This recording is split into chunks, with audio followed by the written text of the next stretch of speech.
আমরা অর্গানের ওষুধ প্রুফই নিয়ে আলোচনা করছি। দেখো, ওষুধ প্রুফটা ঠিক যেমন আমাদের রোগী ক্ষেত্রে কিন্তু ঠিক অনুরূপ ভাবে সেইটা কিন্তু আমরা খেয়াল করব। যেমন যেমন লক্ষণ প্রকাশ হয়েছিল, যে অনুভূতিমূলক লক্ষণগুলি প্রকাশ হয়েছিল, যে মডালিটিস গুলি তার মধ্যে ছিল, যে পরিচয় লক্ষণ পাওয়া গেছিল, যে বিশেষ লক্ষণগুলি পাওয়া গেছিল, যে অদ্ভুত লক্ষণগুলি পাওয়া গেছিল, সেগুলি কিন্তু আমরা বিচার করব এবং সেইগুলি কিন্তু আমাদের রুগীদেরকে পর্যবেক্ষণ করতে হবে, তদনুসারে ওষুধ নির্বাচন করতে হবে। আচ্ছা, যাক, 134 বাহ্যিক প্রভাব সমূহের বিশেষত ঔষধ সকলের এই এক গুণ আছে যে তারা আপন আপন স্বতন্ত্র অনুসারে জীব শরীরে এক বিশেষ প্রকার পরিবর্তন উৎপাদন করে, কিন্তু একটি ঔষধের সমস্ত বিশেষ লক্ষণ এক ব্যক্তিতে বা সমস্তই একসঙ্গে বা একবারের পরীক্ষায় প্রকাশিত হয় না। তাই ওষুধের মধ্যে যে অন্তর্নিহিত গুণ বা শক্তি লুকায়িত আছে সেটা কিন্তু এক একটা ব্যক্তির দেহে এক এক রকম ভাবে সেই লক্ষণগুলি প্রকাশ হয়। যদিও 3-4টে প্রবারের বা 3-4-5বারের পূর্বের লক্ষণগুলি একত্রিত করিলেই সেই ওষুধের সব চিত্রটাই কিন্তু ওই, কারণ এও যে লক্ষণ উৎপন্ন করেছে ওর দেহে হয়নি, কিন্তু না হলে ওর দেহে যদি আলাদা লক্ষণ প্রকাশ করে তাহলে বুঝতে হবে যে ও তো এই ওষুধ খাচ্ছে, তাহলে এই ওষুধ দ্বারা ওর দেহে এই লক্ষণটা প্রকাশ পাচ্ছে। অর্থাৎ সবাই একই ধরনের লক্ষণ প্রকাশ করবে, একসাথে একভাবে প্রকাশ করবে এটা নাও হতে পারে। এটা নির্ভর করে সাসেপ্টেবিলিটির উপরে, প্রবণতার উপরে, বাহ্যিক প্রভাব দ্বারা আক্রান্ত হওয়ার যে প্রবণতা তার উপরে। আচ্ছা, জীব শরীরের এক বিশেষ প্রকার পরিবর্তন উৎপন্ন করে, কিন্তু একটি ঔষধের সমস্ত বিশেষ লক্ষণ এক ব্যক্তিতে বা সমস্ত একসঙ্গে বা একবারে পরীক্ষায় প্রকাশিত হয় না। কতকগুলি কোনো ব্যক্তিতে প্রধানত একই সময়ে দেখা গেল, অপর কতকগুলি দ্বিতীয় বা তৃতীয়বারের পরীক্ষায় পাওয়া গেল অন্য কোনো লোক অপর কতগুলি লক্ষণ প্রকাশ করিল। মানে প্রবারের মধ্যে যেমন এক এক জনের দেহেতে এক এক রকম ভাবে এক এক সময় এক এক জাতীয় লক্ষণগুলি প্রকাশ করে, সব মিলিয়ে কিন্তু এক ওষুধের লক্ষণ। অন্য কোন লোক অপর কতকগুলি লক্ষণ প্রকাশ করলো, কিন্তু এমন ভাবে যে হয়তো কতকগুলি ঘটনা চতুর্থ, অষ্টম বা দশম ব্যক্তিতে দেখা গেল, যাহা দ্বিতীয়, ষষ্ঠ বা নবম ব্যক্তিতে পূর্বে প্রকাশিত হয়েছিল, এই রূপে চলিতে থাকে। ইহা ছাড়া ইহারা একই ঘন্টায় না আসিতেও পারে। দেখো, আমরা যখন পূর্বের ক্ষেত্রে একজন লোক সমস্ত লক্ষণ প্রকাশ করেনি, তখন একটা রুগীর দেহে যে পালসেটেলার সব লক্ষণগুলি প্রকাশ পেয়ে যাবে এটা কিন্তু নয়। একটা রুগীর দেহে যে নার্সের সব লক্ষণগুলি প্রকাশ পেয়ে যাবে, মানে নার্সের ম্যাথমেটিকা যা লেখা আছে সব যে তার মধ্যে পাবো এটা কিন্তু কথা নয়। কিন্তু নার্সকে নির্বাচন করার মতন যে লক্ষণগুলি দরকার সেই লক্ষণগুলি যদি না থাকে তাহলে নার্সের পেশেন্ট হয় না। নানান ধরনের অনুভূতিমূলক লক্ষণ প্রথম ব্যক্তি, দ্বিতীয় ব্যক্তি, তৃতীয় ব্যক্তি, পঞ্চম ব্যক্তি, ষষ্ঠ ব্যক্তি, নবম ব্যক্তি, দশম ব্যক্তি এইভাবে প্রকাশ পেয়েছে। একবারে কেউ কিন্তু সকল লক্ষণ প্রকাশ পায়নি। অনুরূপ ভাবে রোগীর ক্ষেত্রেও কিন্তু আমরা পূর্ণাঙ্গ চিত্র কিন্তু সবসময় ওই রকম পাই না। আচ্ছা, এই রূপে চলতে থাকে। তাছাড়া ইহারা একই ঘন্টায় না আসিতেও পারে এবং আরোগ্যের ক্ষেত্রেও দেখা যায়। এর দেশে চায়না দ্বারা এক বেলায় আরোগ্য হয়ে গেল, চায়নার লক্ষণ থাকলেও কিন্তু আর এক ব্যক্তির দেহে দেখা গেল 3 দিন লেগে গেল। এক একজনের সাসেপ্টেবিলিটি এক এক রকম। ওষুধ দ্বারা আক্রান্ত হবার প্রবণতা যেমন, আরোগ্য হবার প্রবণতাও তেমন। আরোগ্য হবার প্রবণতা আর আক্রান্ত হবার প্রবণতা, অর্থাৎ প্রবীণ লক্ষণগুলি প্রকাশ করার যে প্রবণতা একজনের একজনের এক এক রকম, আরোগ্য হওয়ার প্রবণতাও কিন্তু এক একজনের এক এক রকম। মনে রাখে, অ্যাগোনাইটের মৃত্যুভয়, অস্থিরতা, অতিরিক্ত তৃষ্ণা, যন্ত্রণা, আতিশয্য ইত্যাদি উৎপাদন করে। অন্য কোনো ঔষধ ঠিক সেরূপ করে না।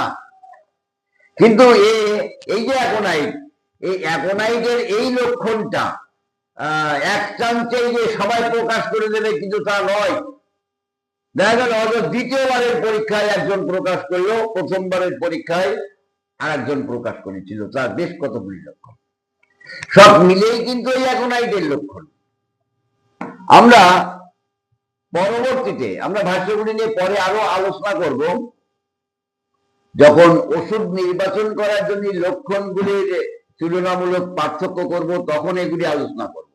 135-এ আমরা কি দেখি, কোন ঔষধ যে সকল রোগ উৎপাদন প্রকাশ করিতে সমর্থ, তাহাদের প্রায় সাম্যরূপে নির্ধারণ করিতে নানা প্রকার শারীরিক অবস্থার স্ত্রী পুরুষ উভয় জাতির উপযুক্ত ক্ষেত্রে বহু পরিমাণে পরিদর্শন আবশ্যক। বহু লোক, স্ত্রী পুরুষ শিশু, নানান ধরনের বয়স, নানান ধরনের ব্যক্তির মধ্যে যে লক্ষণ প্রকাশ করেছিল, সেগুলি নানান ধরনের ব্যক্তির মধ্যে সেগুলি আমাদের অন্বেষণ করে দেখা উচিত। কোন একটি ঔষধ যে সকল রোগসূচক অবস্থা উৎপাদন করিতে পারে তৎসম্বন্ধে, অর্থাৎ ইহার মানব স্বাস্থ্যের পরিবর্তন করিবার যথার্থ শক্তি সম্বন্ধে সম্পূর্ণরূপে ইহা পরীক্ষিত হইয়াছে বলিয়া আমরা তখনই নিশ্চিত হইতে পারি, যখন পরবর্তী পরীক্ষাকারীরা ইহার ক্রিয়া হইতে নূতন ধরনের কিছুই লক্ষ্য করিতে পারেন না, এবং যে সকল লক্ষণ পূর্বে অন্য কর্তৃক লক্ষিত হইয়াছিল কেবল প্রায় সেইগুলি দেখিতে পান। তাহলে একবারের পরীক্ষায় যে লক্ষণগুলি পাওয়া গেছিল বেশ কিছু মানুষের মধ্যে, দ্বিতীয় পরীক্ষায় দেখা গেল সেই লক্ষণগুলি পাওয়া গেছে, আরো কিছু নতুন লক্ষণ পাওয়া গেলে নতুন করে যোগ হবে। এই পরিবর্তন করার ক্ষমতা, সুস্থ শরীরে রোগ উৎপাদন করিবার ক্ষমতা কিন্তু এই ওষুধের মধ্যেই লুকিয়ে আছে। যত যাই বলি না কেন, এক কথায় আত্ম অনুভূত লক্ষণ এবং তার হ্রাস বৃদ্ধি, রোগের গতি ক্রমগতি, পর্যায়ক্রমিক লক্ষণ, পর্যায়শীলতা যাকে আমরা বলি, প্রাথমিক ক্রিয়া, গৌণ ক্রিয়া, রোগীর মানসিক অবস্থা, স্থানিক মডালিটিস, পরে আগে সর্বাঙ্গীন মডালিটিস, এই কথাগুলি কিন্তু আমাদের গুরুত্ব দিয়ে দেখতে হবে। দেখো, লবণ খেতে ভালোবাসে ন্যাট্রামিউর, যদি রুগীটা ন্যাট্রামিউরের না হয়, অর্থাৎ তার বৃদ্ধিকাল 9টা-10টার থেকে না হয়, মন মরা, দীর্ঘশ্বাস ছড়া, রেগে গেলে সান্ত্বনায় বৃদ্ধি না ঘটে, গরম কাতর, এটা যদি না হয়, তাহলেও কি ওই লবণ খাই বলে আমি ন্যাট্রামিউর দেবো নাকি? না, শুধু একটা পরিচয়ের লক্ষণ ধরে কিন্তু ওষুধ দেওয়া যায় না। তাহলে আমি কি দেখে ওষুধ দেব, রুগীর দেহে কি দেখে, কি অনুভব করে ওষুধ দেব, সেইটা আমি আবারও বলছি, আত্ম অনুভূত হ্রাস বৃদ্ধি যুক্ত কষ্টগুলি দেখব। তাহলে আমরা 135, যেটা আমরা বলছিলাম, লক্ষণগুলি আমরা সমস্ত ধরনের মানবের পক্ষে প্রুফ করাইতে তাদের থেকে নেব, এবং প্রথম পরীক্ষার লক্ষণ এবং দ্বিতীয় পরীক্ষার লক্ষণগুলিও আমরা অবলোকন করব। অর্থাৎ মেডিকেলে কিন্তু কোনগুলি অবলোকন করব সেগুলি কিন্তু আমি আবারও বলে দিলাম। 136, যদিও যেমন পূর্বে বলা হয়েছে, কোন ঔষধ সুস্থ ব্যক্তিগণের উপর পরীক্ষিত হলে স্বাস্থ্যে যে সকল পরিবর্তন করিতে তার সমর্থ, এক ব্যক্তিতেই যে সকল উৎপাদন করিতে পারে না, শারীরিক এবং মানসিক হিসাবে বিভিন্ন বহু লোকের সেবন করাইলেই তাহা করিতে পারে। ওই ঘুরিয়ে কিন্তু এক কথা, তাহলে কিন্তু একটু পার্থক্য থাকে। একজনের দেহে সব লক্ষণ প্রকাশ করে না বলে নানান ধরনের লোকের ক্ষেত্রে সেটা প্রুফ করতে হয়। তথাপি প্রকৃতির এক অনন্ত এবং অপরিবর্তনীয় নিয়ম অনুসারে প্রত্যেক মানবী এই সকল লক্ষণ উৎপাদন করিবার প্রবণতা ইহাতে বর্তমান আছে থাকে, যাহার গুণে ইহার সমস্ত ক্রিয়া, এমনকি যে সকল সুস্থ শরীরে কদাচিৎ উৎপাদিত হয়, তাহারাও অসুস্থ ব্যক্তির শরীরে রোগ লক্ষণ রূপে প্রকাশিত হইলে তার দ্বারা প্রভাবিত হয়। আক্রান্ত হওয়ার প্রবণতা কম থাকুক আর বেশি থাকুক, বারবার প্রয়োগ করতে থাকলে লক্ষণ সকল যেমন প্রকাশ পাবে, ঠিক অনুরূপ ভাবে কোন রোগীর ক্ষেত্রে সেই লক্ষণ প্রকাশ দেখলে আমরা কিন্তু জানতে পারবো সেই ওষুধের লক্ষণ এখানে প্রকাশ পেয়েছে, অর্থাৎ সেই ওষুধটাই আমরা দেব। আচ্ছা, তারপরে আমরা অতিশয় সূক্ষ্ম মাত্রাতেও নিঃশব্দে রোগী শরীরে ওই প্রাকৃতিক রোগে অত্যন্ত সদৃশ্য এমন একটি কৃত্রিম অবস্থা উৎপাদন করে, যার শীঘ্র এবং স্থায়ীভাবে সদৃশ্য বিধান মতে রোগীকে তার প্রাথমিক রোগ হইতে মুক্তি করে।